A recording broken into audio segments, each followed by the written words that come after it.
May gagawin tayo ngayon mga ka-ESBP. Ay punta tayo sa sa may tubo na labasan ng tubig na pampatubig sa diyan sa palay. Kunin natin yung isda doon, may mga isda ulit doon may mga maliliit na hito. Kunin natin yung isda doon at ilalagay natin dito ulit sa fish pond natin na maliit.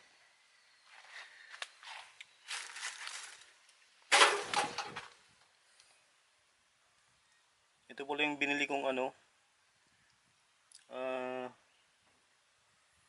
dagdag pampakain sana sa mga isda. Yung azola na tinatawag. Kaso yung unti-unting nabubulok. Wala nga.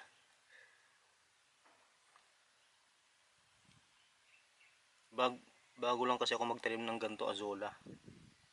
Na dagdag pampakain sa isda sana. Kaya ito, unti-unting nabubulok Hindi ko alam kung bakit. Kaya na, punta tayo doon sa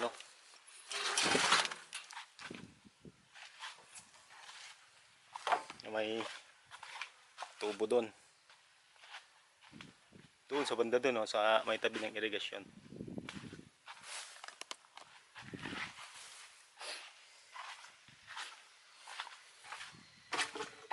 Ito may manghito to Tayo doon. Kuha tayo ng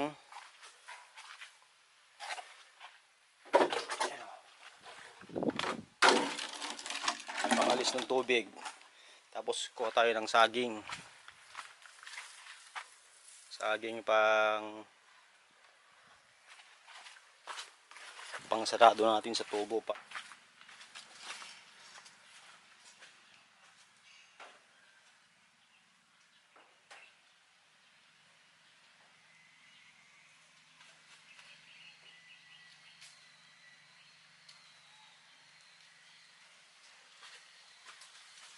Ito, subukan natin kung kasya to sa may tubo.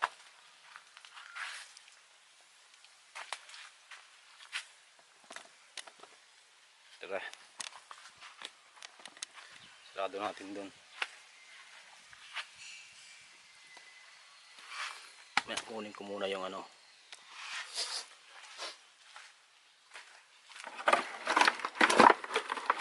Yan.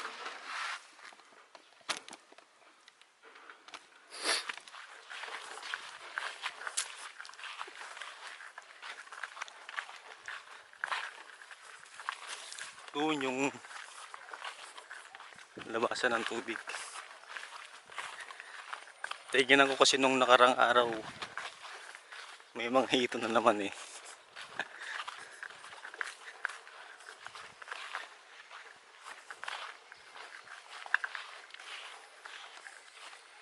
Ayan maliit na daan ng tubig. Ang patubig sa palay. Dito rin ako kumukuha ng kuhol. Ang pakain sa kanila.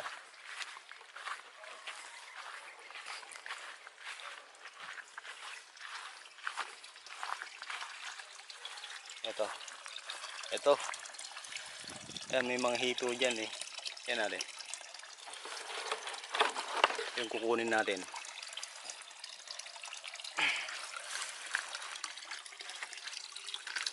Huwag naman. Opya!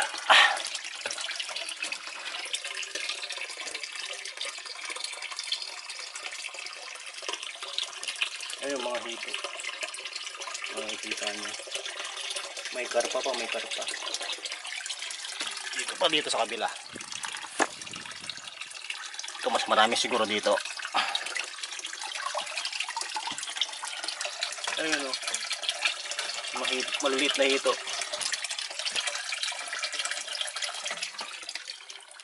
Yeah.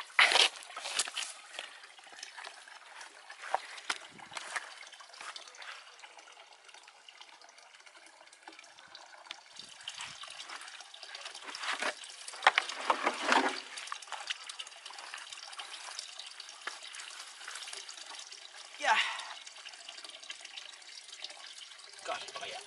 Yun.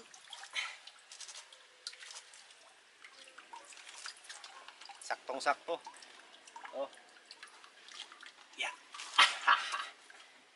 Saktong sakto.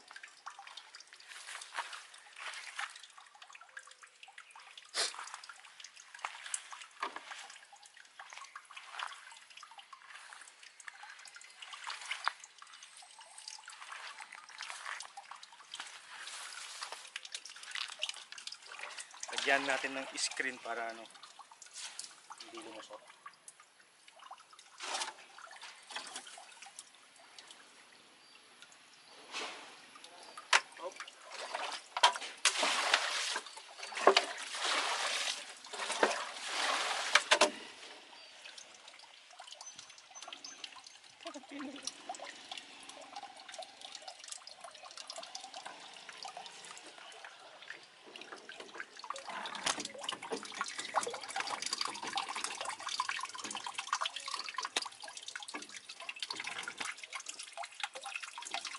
Ito.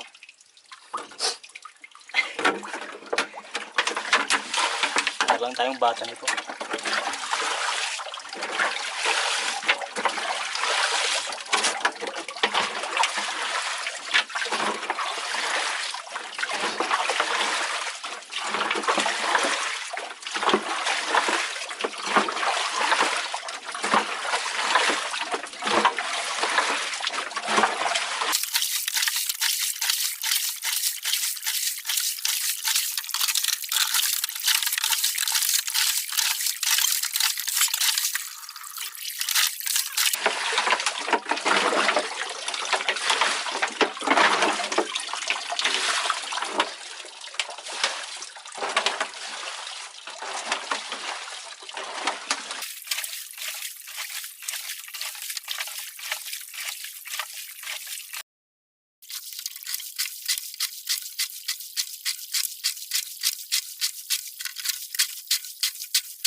Init. Ayan ang mga hito, maliliit na hito. Tapos may mga janitor fish. Ayan o. Ito karpa. Ayan ang mga hito pa doon sa gilid o. Diba? Yung maliliit o. Ayun, dito to.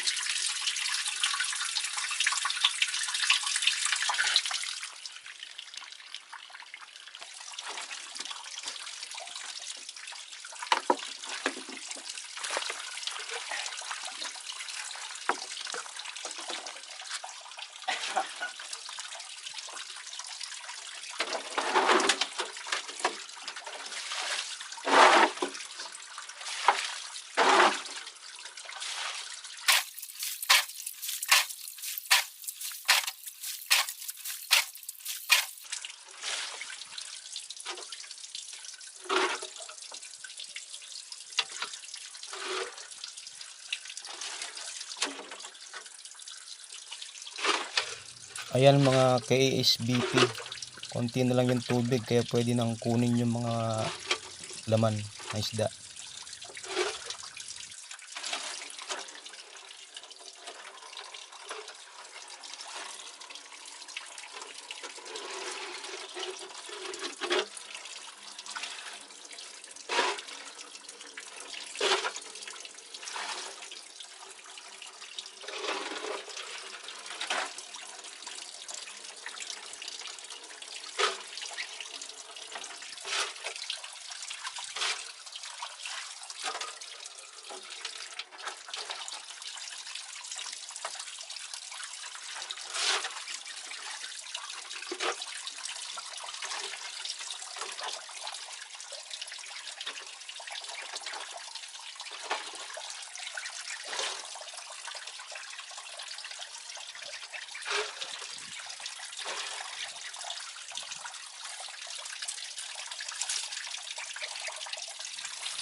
Tapos na.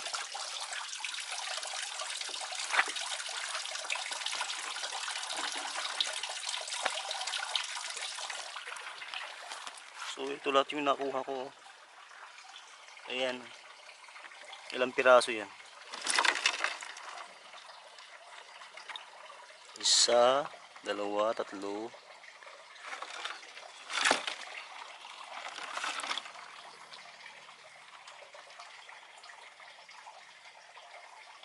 Walo yata, mga 8 piraso. Tsaka isang karpa.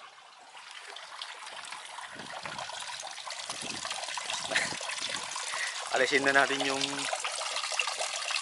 nilagay ko sa butas ng tubo. Yeah! Wala na, mga dyan turbos na lang natitira, yung mga ano. Oh, dyan turbos na lang. Oh, mga dyan turbos na lang natitira. Ayan. Alisin na natin to. Yeah. Alis na natin. Mahirap ah. Oh.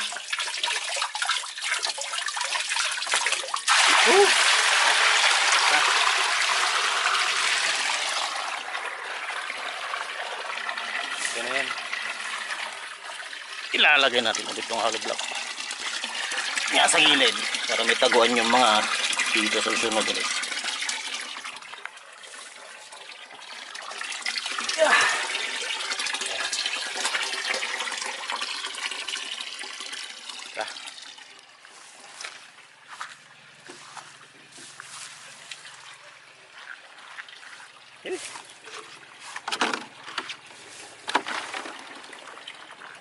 Sabi.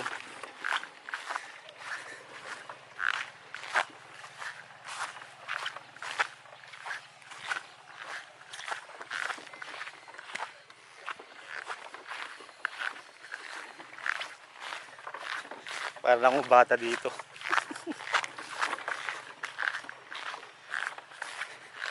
Init.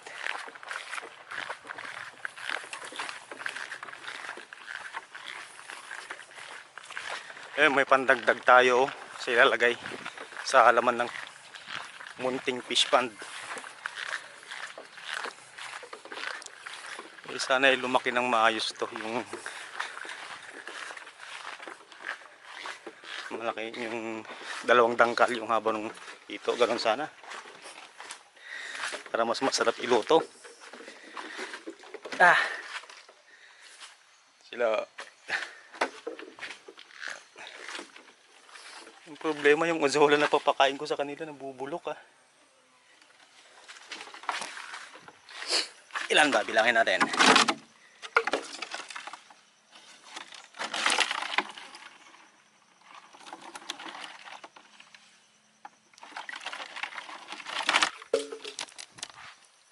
Walong piraso mga pare. Then may isang janitor fish na na isama. Yan natin yan, walang silbi yan. Hindi yata nauulam yan Ito, lagay na natin dito. Lagay na natin dito. Yan Ayan. Yan.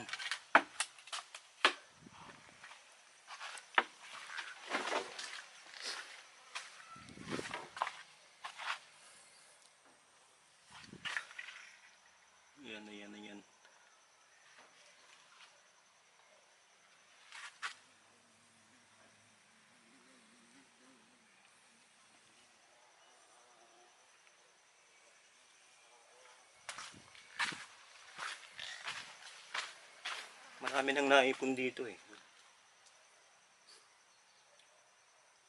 Naubos na yata yung binigay kong kuhol sa kanila Yung dinikdik ko tapos tinadtad ko ng para pumino.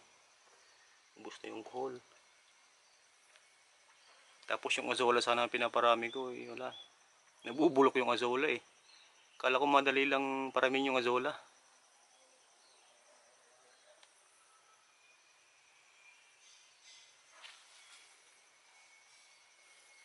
Okay guys, update na lang ulit sa susunod.